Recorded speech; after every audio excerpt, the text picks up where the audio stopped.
From no deal to Putin's deal? A flummoxing summit, a Trump flip. Vladimir Putin was smiling. Donald Trump was not. When the leaders of Russia and the United States shook hands on stage after failing to reach a deal at their Alaska summit, President Trump had a look on his face that his four predecessors might have recognized after their own encounters with the former KGB agent who has defied the world in his determination to rebuild an empire. Trump looked tired, annoyed and worried.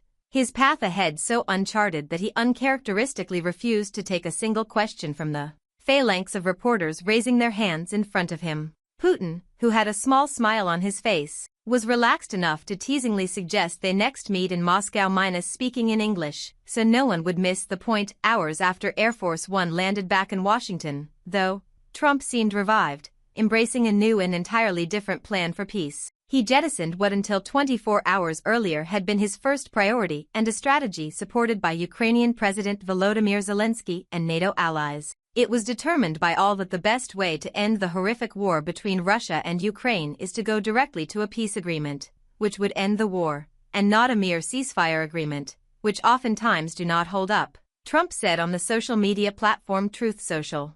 Which was, by the way, the approach that Putin had wanted all along. Zelensky would meet with him at the White House on August 18, Trump announced, to consider what happens next. The Ukrainian leader has consistently opposed peace talks without a ceasefire because it would give Russia a chance to press its battlefield advantage undeterred.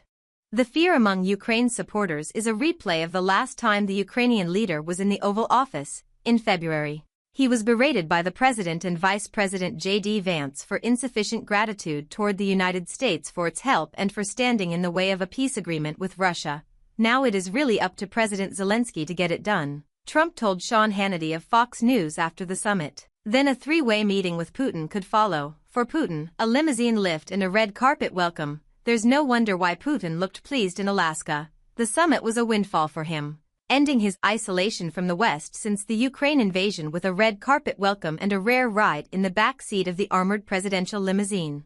Nicknamed the Beast, the Russian leader could be seen through the window talking and laughing with the president. He looked delighted to be back on U.S. soil for the first time in a decade, joined by two advisors each. They spoke for about 3 hours before skipping a planned luncheon and economic meeting, instead heading to a news conference without questions. Afterward, the two leaders took separate cars back to the airfield. The summit didn't achieve what Trump said beforehand he wanted most, a ceasefire.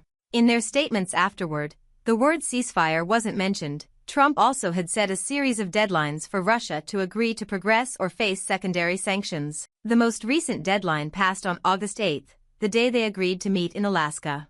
After the summit, he didn't mention the word sanctions either. By the next morning, after all, a mere ceasefire agreement was no longer the goal.